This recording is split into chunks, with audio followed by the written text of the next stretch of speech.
This week we are talking SpaceX Starfall, maybe the last star-named product from SpaceX, memory prices going up across the board, and AI competition from open weight models. Brett, are Starfall items going to come down and land on our heads? What is this product? Why is it so interesting? Yeah, so Starfall is basically a standardized form factor for delivering goods from orbit. The cost of getting something back from orbit is much, much higher than the cost of getting something into orbit, at least in one piece. You can burn it up on the way down. And so the Starfall containers call it pucks, but they are, on the order of 10 feet across and a couple feet deep. And they fit nicely into SpaceX's Starship. And the idea here is you could have an automated manufacturing process that needs microgravity in order to work, sitting inside one of these pucks, and then you can get the products back. And so people have speculated, and some have demonstrated, that microgravity could be good for growing crystals and doing pharmaceutical stuff and maybe some high-end electronics manufacturing.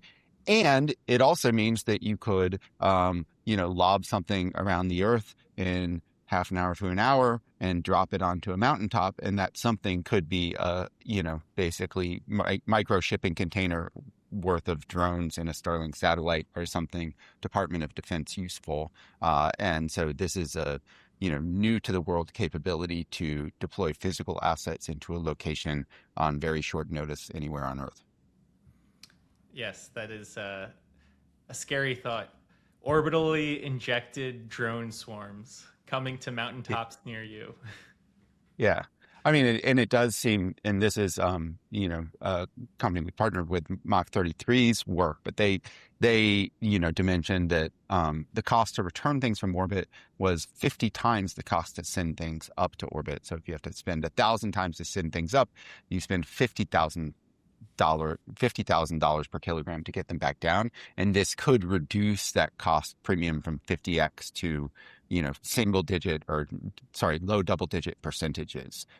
So if the Starship can launch goods at, less than $100 per kilogram, we think it'll get down to, 50 to 70. Then you can maybe get things back for $100 per kilogram. So this is a real performance improvement curve in an area where the unit economics and what people can find to use this for haven't been fully explored. Mostly we've been returning humans from space. This isn't set up to do that. But you can imagine, getting anything like Amazon Prime on steroids anywhere in the world could be useful for many military applications, but also, human aid applications and, other areas where it's like, I need this thing in this spot at this moment. Or I need this thing that's in space that's, doing some kind of manufacturing process back to my facility so it can be on-processed. That could prove useful in probably unexpected ways.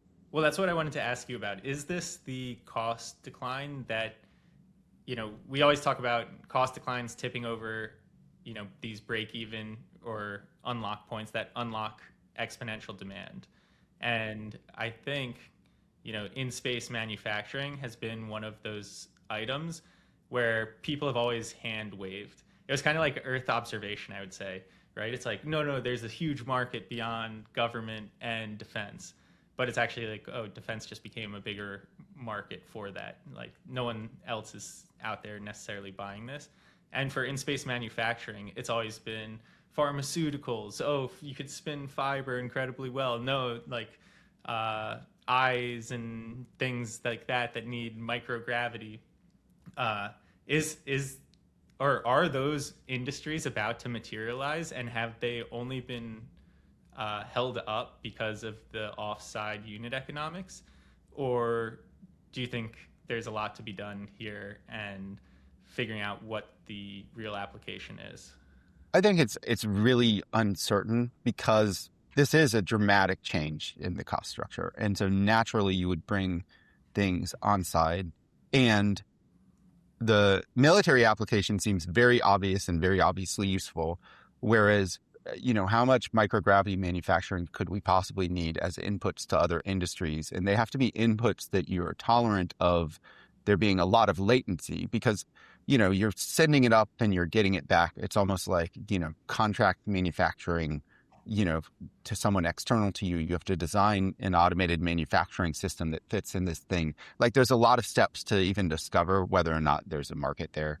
And as Tasha pointed out, the kind of size and the stealthiness with which they've approached this does suggest that maybe the form factor was requested from, the U.S. government in particular. And I do think, given the way drone warfare is changing, this is extremely obviously useful in that way, whereas in the other ways, it's like, yes, there's potential.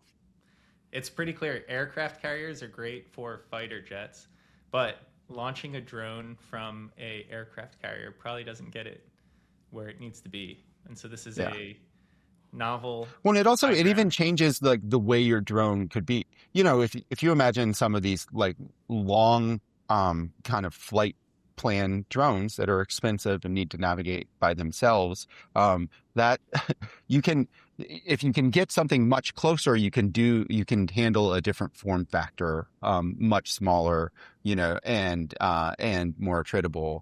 And so it kind of can change the entire kind of basis by which you project force in an interesting way.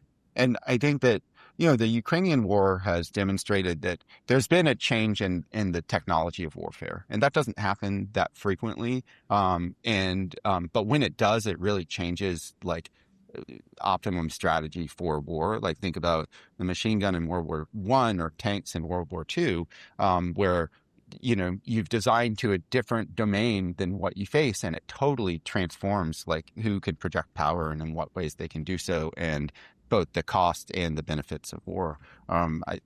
We're clearly in a different domain here, and I think it's also pretty clear that the largest military on Earth has not yet adapted to it. This is a super interesting tool for military that not anyone else yet will have access to, though one would imagine the Chinese are going to quickly develop something similar. And it really transforms how you think about distance and ability to project power over distance quickly. So I think it'll require an updating of all kind of like the strategy and even a re-updating of what drone warfare could look like on a more regional or global scale, as compared to the Ukrainian conflict, where it's still kind of very much at the front lines. So we'll see. All right. So speaking of projecting power, Apple forcing everyone to pay 30% more for their products because memory got not expensive. 30, not 30, 20 20 on average. 20%. Nick, you want to take this? Why is this happening? Brett, wait, why do you and I disagree with the framing. It's not Apple forcing everybody to pay 20% more. It's Apple being forced to force everybody to pay 20% more. Nick, it's actually our fault for using the models OpenAI and Claude so much, such that the consumer skyrocketed DRAM price. It's our fault. We should all take blame. Everyone, if we stop using the AI tools so much, then our Apple products will come down in price. It's Amazon's token leaderboard that caused Apple to raise prices on us. They are interconnected. To get to the real news here, Apple is raising prices on average around 20% across a number of different different SKUs of their product. And the reason is because memory prices have continued to rise. And, I think they're getting to a point where they can't continue to subsidize that cost to the consumer. And so they have, as of last week, decided and announced that they're going to raise pricing. As Apple did that, you had a number of other companies come out and say, we're going to follow suit. I think everyone was probably waiting for one of the big players in the space on the hardware side to do this because there would be political pushback. I think someone has already come out saying we should break up Apple because they've done this to the consumer. I think it's AOC. I'm pretty sure. That is... How dare you try to remain profitable? Yeah, exactly. So that is, it's happening, and it is actually tied to the AI boom and everything happening on the demand side because DRAM prices have continued to run up. You can look at, a number of different players in the space that are, very much supply constrained. So, the demand out there for DRAM has exploded, and the capacity to build DRAM has, it takes a long time to create these the capability to create more DRAM. And so as a result, supply and demand, boom, pricing is up, I think, 60 to 90%, depending on where you look. I was watching the Gavin Baker podcast over the weekend. I think he was saying the floor pricing, because you have a floor and a ceiling pricing when you lock in new contracts, just the floor pricing is up around 60%, or somewhere near that price. So it's a tough time to be in the hardware space because a lot of consumer electronics have DRAM, almost all, and so these companies have had to eat that cost. But this is what's a few things that are interesting about this to me. One, if you go to Apple's like Mac Mini and Mac Studio, people are buying those explicitly to use them for running local AI. And I think they already raised prices some, but also it's like they're back ordered out to like 10 weeks or something. But this is for a category of products that is not being used for AI, or certainly not optimized for it. And it's capitalism doing its work. People are soaking up the globally scarce memory chips and then wildly underutilizing them on consumer devices. Therefore, you have to pay a higher toll because those memory chips can deliver more productive use in keeping track of the context for my AI model that needs to be doing stuff for me. And so you have to pay for that, basically your underutilization of your consumer devices, a fairer price for this globally scarce resource that you're using. And it's kind of like, remember when the Iranian war began and people were pointing to all the helium coming out of Qatar and saying, this is going to pose a problem for semis because you need helium in semi production. But if you look, like the helium goes to more things than kind of like semi chips. It also goes to party balloons, and it's pretty clear that kind of like you're going to raise the price on party balloons before stopping producing computer chips. And if you want to have like party balloons, you can pay more for it, but you could just reduce the demand in party balloons in order to keep producing these computer chips. Well, you could like dampen demand for the MacBook that somebody, doesn't even need, or that, they are electively upgrading in order to reserve that kind of memory for better use. And that's what's happening here. But it might be bad for Apple's consumer business and certainly Sonos's business and all of these people that are consumer facing with, kind of these inputs that aren't being fully utilized in their channels. Well, and it's also, if you think about where the new demand is coming from, it's coming from the hyperscalers. They're creating these massive data centers. Huge component of it is on the DRAM high bandwidth memory side. That's driving up pricing, and they're paying inflated pricing, assuming that this doesn't last forever and pricing at some point comes down because demand tapers off. I think that's one potential avenue. The other one is demand does not taper off and pricing continues to rise until you're able to bring on more supply. But my understanding, and Brett, maybe you know better, but it takes years to put together, the ability to fabricate new memory. Like, it's not like you can just spin up a manufacturing plant for new memory. Yeah. So this is in response to essentially, call it 2 years back, the memory companies underinvested in memory, not anticipating the demand spike that they would have.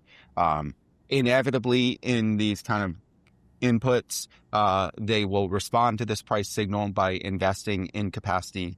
And while this time seems different, the demand evaporates. And this time seems different, but like inevitably, at some point, they will overinvest. And the cost of, or at least their margins will collapse, though, albeit it could be at a different pricing level depending on how long the cycle continues. These will not be forever up and to the right. It's not like memory has suddenly become a secular business, whereas before it was cyclical. It's just, this is a wildly large cycle.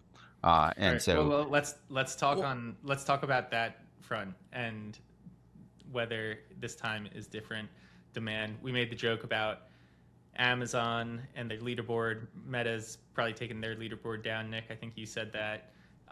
They've all taken them down. Yeah, Shopify too. Coinbase just posted a chart showing token use declining because they're moving to more efficient models.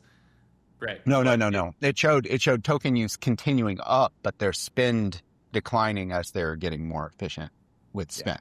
Yeah. Right.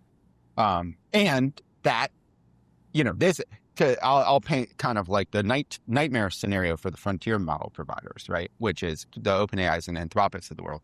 They've injected, tens of billions of dollars into R&D, basically training models up to painfully educate kind of their users. This is how you use these models in productive ways. Users begin using them and say, hey, these are very useful, but actually the bill is a little higher than I was anticipating. And meanwhile, on a 6 to 12 month lag to them are mostly Chinese companies who are also kind of basically at scale using Anthropic and OpenAI's models, not for useful direct work, but to figure out how they work and basically distill out all of their great answers into open weight models that, no longer have to carry the margin burden to pay back that R&D spend, and instead can be priced just at cost over infrastructure as a service to run them. And so the likes of Coinbase say, oh, well, I can use kind of like this model, it was cleanly built by an American company, or this model that was partially stolen from an American company, but it's much lower price. And I can get, not frontier class performance, but for a lot of my workloads enough. And so therefore I'm going to aggressively shift spend to these open weight models, and save myself a chunk of change while getting the same output performance. And so then the frontier class models have just basically invested all their R&D dollars on behalf of the world without an ability to recoup. That is I'm sure that's the narrative that people will latch onto here. And it's definitely, at some set of companies, and the Coinbase chart is indicative, it's what's happening. You use these to for the very smartest things you need to do. And you continue. Brett, I just want to, yes. I want to clarify here, because the stacked bar here is spend. Yeah. So token use is up, but spend is down. Right. Yeah, that's what I said. Okay. Yes, you said exactly. You said the opposite. Oh, no. Sam, I mean, you said the opposite. I said the opposite? I thought Brett said the okay. Yes. It's okay. We're on the same page. On the same page. On the same page. Yeah. So one, do you believe the narrative? Nick, do you believe that that's the state of play and that's where we're headed? Where kind of the OpenAIs and Anthropics of the world are in huge, hairy trouble because open weight catches up and that's it. Game over. See, I don't know that it's Nick, huge, don't hairy trouble. No, say yes or no. Say yes or no. No. I think yes. If you were to say yes, is this happening? I don't, it's not very often you see CEOs come out and say, hey, we're completely reversing course on the thing we were just doing 2 months ago, right? Every company in the world was saying we want our employees spending X amount, and then the next company would come out and say we want it to be 2 times their amount, right? That was happening just 2 months ago, and then I think everyone saw the bills and how crazy it got, and said, hold on, what productivity lift are we getting, and how measurable is that? So I think what needs to happen is companies need to figure out how to measure this productivity lift. Is it employee sentiment? Are employees happier because they have to work less? Probably. That's probably the main immediate benefit, right? Your work just got that much easier, and so all your employees are so much happier because they can spend half their day watching Netflix. Yeah, but that's not what's happening. I have the exact opposite problem, by the way. Exactly. But yeah, keep going. I'm saying the majority of workers. Okay, not the 1%. The second is you have to see meaningful lift in your revenue, and then your bottom line. And that's going to take, I think, a bit longer as you have to build out new products. And so I think all of these companies said, we're going to slow down on spending. We're going to try to do this as efficiently as possible. We're still going to want to use AI in as many places throughout the organization as possible, but we need to do this in an efficient manner. Then you have, the government coming in and saying, hey, OpenAI and Anthropic, you can't continue to release your most performative models. We need to get a clean look at this beforehand. And so the performance of the model, and Brett, you and I have gone back and forth on this, right? That's what would take them, continue to have spend increases if the performance is X amount better.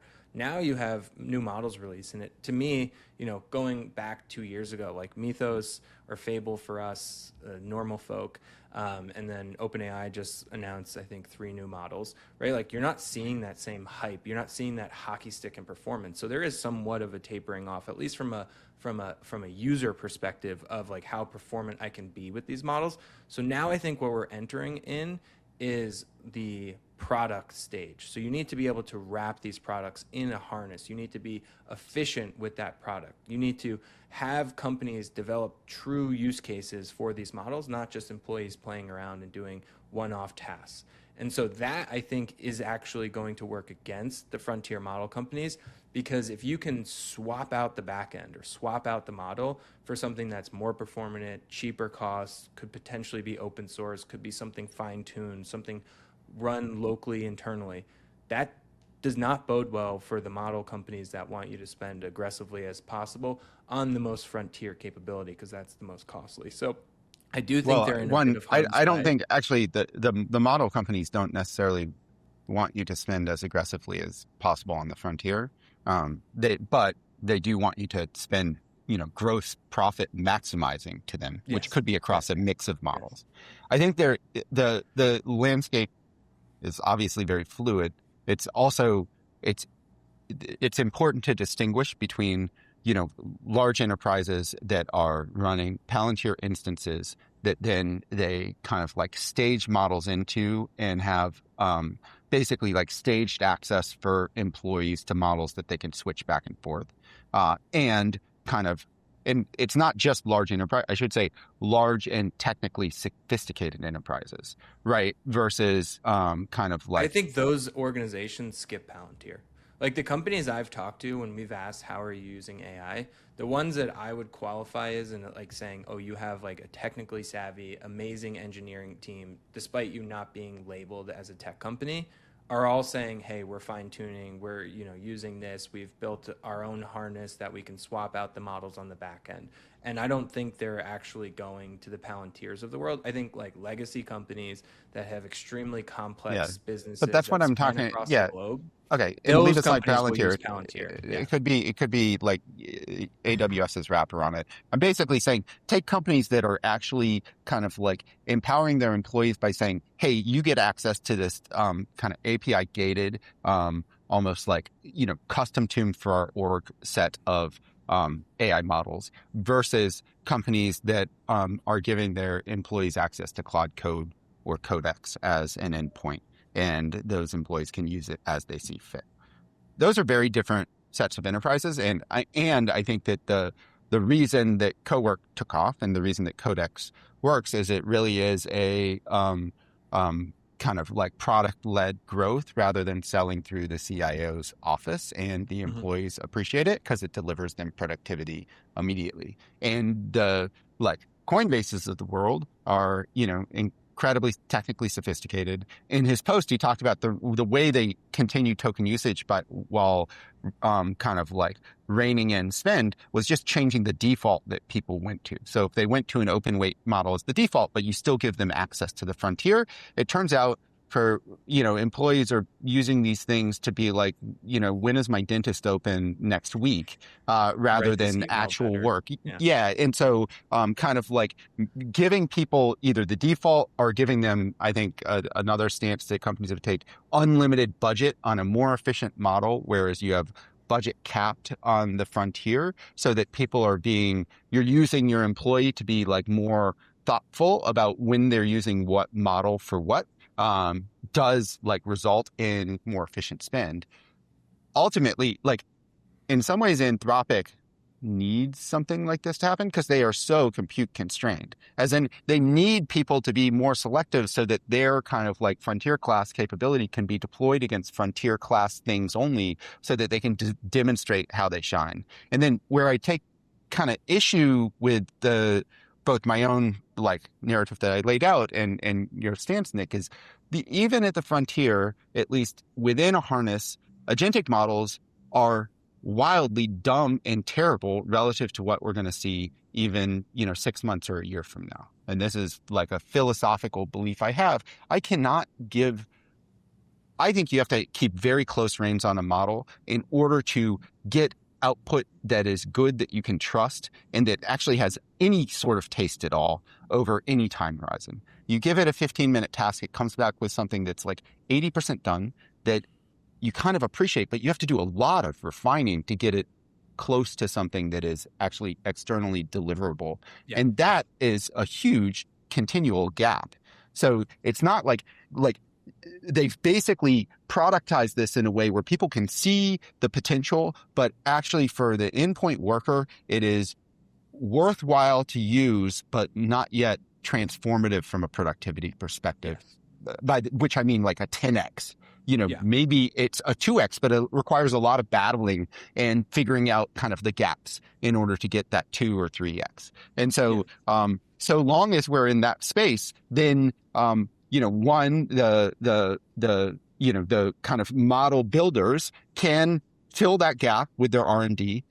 They also can spend R&D dollars not on delivering higher class models, but on taking the models they have and distilling them themselves to be more efficient. So OpenAI's newest model release, it's like they have something that's Fable class at the frontier, but they're also delivering the current model for half the price. And they just released the current model, I think it was 3 months ago. It's not that long ago, right? And so kind of they are for not the Coinbase of the world, but for the broader set of users who are like, hey, we're going to give our employees codecs. That halves the cost per performance for that entire set of employees in those organizations. And so then it puts less pressure on budget while getting same output without having to be like, oh, now we're going to like rip and replace and swap over to here. So I think that there's I think one, there will be this narrative of, oh, actually, we didn't need all this expensive AI. People are going to get as many tokens for less cost, which will then be narratively costly for OpenAI and Anthropic. But I think it's wrong that actually we need to be burning a lot more tokens because we need to be doing a lot higher value added tasks, and people will continue to use the frontier, and kind of like OpenAI and Anthropic will also recognize kind of this market pressure and try to make the routing better in their models, where they're actually actively routing to their own internal models rather than forcing people to be like, oh, now I'm going to try to go to China for this stuff, so that people can get good performance per cost. Whereas if the world is putting up leaderboards like use as many tokens as possible, Anthropic has been like, we are happy to serve that need. Now that the world is putting up leaderboards of like, this is like $1 per task rather than like, yeah, exactly. Then, I mean, particularly OpenAI, which has the R&D budget to spend, is going to be like, look, this is where we sit on the frontier, and this is how we auto route your queries. So it like achieves the task at least cost to you. And they'll compete in that space as well. I think, yes, the nuance here is that it could be a short term, and it probably will be a short term headwind for these companies. But long term, if you believe in AGI and that we're going to continue to move towards a more agentic workforce, then this is going to be a blip in terms of what the end state of the market looks like. I think the question for us and for everyone looking at this is a 6-month lag or slowdown in token spend enough to throw the entire market into a tizzy? Like, we're talking about DRAM prices. All of that is benchmark off of, well, token spend is just going to continue to increase. Like, all of these data center agreements and leases that are spanning out 5 years is all based on the assumption that Anthropic's ARR is going to go from 9 to 47 to 56 to 60 and 100 by the end of the year. If that starts to taper off, or looks like it's going to taper off, that could just be enough, just given this market is moving at like 150 miles an hour, to throw everything in disarray for a short period of time. And you find out who was caught off sides and who overextended themselves. And one of the other things we've been talking about is this like round tripping of finances and deals behind the scenes. Like, all of that could end up coming to fruition with just like a slowdown. Like, I look to, and not like, look, I think OpenAI is an amazing company, and there was rumors last week, or I think maybe a spokesperson for them said, or I think it was a rumor, I don't think it was a spokesperson, but it was like they don't want to, they're delaying their IPO to 2027 because they don't think that this is the right market environment to IPO at a $1 trillion valuation. I don't know what market environment you need to IPO right now, but I would think that this is pretty favorable given what we just saw with SpaceX. So to me, that suggests like there is something happening behind the scenes, right? Like we were getting ARR updates every 2 weeks from these companies. It's been 2 weeks, we haven't seen another one, right? Like there's definitely a slowdown. You know, like if you were just the like industry's moving at 150 miles an hour, and we slowed down to like 125. But I think weeks, where's my? but like you have to assume that like the market was thinking we were going to continue, like maybe we were increasing to 175 miles an hour, and we've just slowed down to like 120. And if we go down to 90 miles an hour, to use this horrible analogy, like this really could be enough to throw like the market into a complete disarray, in my opinion. Well, for no, a short period of time, and then you move through it. And I think there's a question of like if you from the model perspective, provider's perspective, right? OpenAI just raised what 125 billion. Like, why did they raise that much money? It's to secure future compute, right? And they don't sign those contracts on a like, do you trust me this week basis? They sign the contract on a multi-year. They're considered a good credit customer now because they have a huge balance sheet basis. And if there's, if they're on the verge of signing one of those deals and this kind of stuff happens, which then causes them to have less negotiating leverage in that deal or not able to sign that deal, then they have to hold back. The reason you have such a big balance sheet is so you're not forced to sign a deal and you have to do it that week. It's so you can be strategic about where your leverage is on a time basis to sign and secure that future compute. So I'm not sure that it directly impacts them in a material way. And narratives matter, as in, like, I think that if it were, yes, a 1 year or 18 months of, as it turns out, we overspent on all that stuff, then that would cause probably some strategic reshuffling. In the immediate term, I would expect that Claude and Anthropic, which has, I think, demonstrated the highest cost per task and actually is net slower through Cowork than Codex, will lose marginal growth share to OpenAI out of this, and that people will take a hard look at XAI and Cursor as a result of this, and the open weight models will continue to gain, share for people who are on the API layer of like toggling switches between models. And I think the API business is always the business I've been less comfortable with from a defensibility perspective, because if you're designed into an API, you can easily switch. Whereas the seat-based or subscription business, which is basically like a seat plus, per token usage, is much stickier because then you're getting kind of qualified in for a specific harness to your org. Your employees are getting used to using that specific application, and you begin to build like custom skills, and maybe you let it have access to your calendar and email, and so it becomes much more tied in with how the organization works, and that is less extricable. The other thing to think about here is like the Chinese companies have mostly worked by distilling the work that the frontier model providers have done by systematically asking them questions, and you take the information out of the model into your model that you're building offshore. Anthropic and OpenAI are figuring out ways to combat and limit their access to that, and so there's no natural reason why somebody has to pay the R&D dollars for open weight models. Now, that could be the Chinese government, which has plenty of money, but they have to like figure out smart, motivated people to do it when kind of OpenAI and Anthropic are paying very high salaries to smart, motivated people. And so one way to do it is you basically like crib from your competitor and then you present it as if it's fresh. But if your competitor like begins to conceal their paper, then it actually might be that the kind of like the open weight models fall behind measured over the next year and the year to come. There's no guarantee that open weight continues to compete, and given it's a harder model to finance absent state sovereign support, I think that's a fair assumption. On that front, and we don't need to go this. Maybe we'll tee up next week. But China, I remember 5-6 years ago, it's like they were paying crazy salaries to all biopharma individuals. And it's like clearly that has worked to some degree. It's like I see tons of articles and demonstrations that like their output is, hockey stick to upwards. It's like the same thing could be true for this next leg of growth with AI.